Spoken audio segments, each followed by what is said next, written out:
And so I told him, I said, I worry that you're going to go to Knoxville and you are not going to go to church. And he goes, do you realize I've already connected with a men's group there?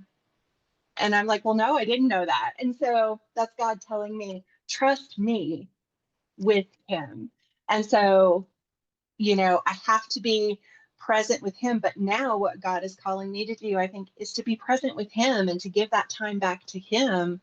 And just in that season where we're mourning like all of this transition and change and the kids leaving the house and it's just going to be me and my husband, God saying, look at these new things that we're doing. There's new things happening. I need you for this. And so I'm trying to really lean in fully to him and spend more intentional time with him daily, just so I can hear that voice. And it's been beautiful, just knowing that I'm putting in that extra time and I'm really trying to be present and being much more silent in prayer, and being more grateful to him for the things that are currently happening and the things that will be happening in the future, even though I don't know what they are. So, again, just love this. This is great, but the presence is totally definitely something I think we all need to think about, and not being so busy, but coming back and just being present and allowing him to move us and position us where he needs us to be in the times of transition.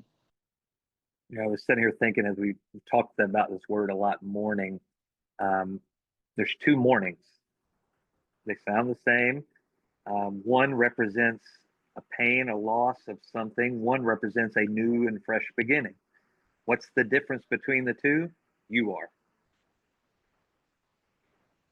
The only thing different, and you spell those out, is you take the you out of one and you walk into the new. It's amazing how God uses things like that to get my attention sometimes. But it is so many times we want to stay in that place, and God's like, no, no, no. It's good for a season. You got to let it go. You got to release this. You have to go through this. But it's not for you to stay here and this become your identity.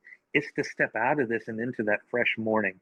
It's that fresh breath, that step into that new thing. And for you, Heather, we've experienced that. Our oldest just graduated high school. And there's been moments along the way, like, every morning I'm making my coffee when he's walking out the door to go to school. And bye, Dad. I'm always, love you, son. Have a great day. Be careful. That's the last thing I say. And I was making my coffee one morning and I said that to him. And as he walked out, I'm like, man, I don't get many mornings like this again.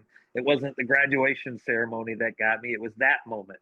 It was those moments that he and I have an exchange and are present.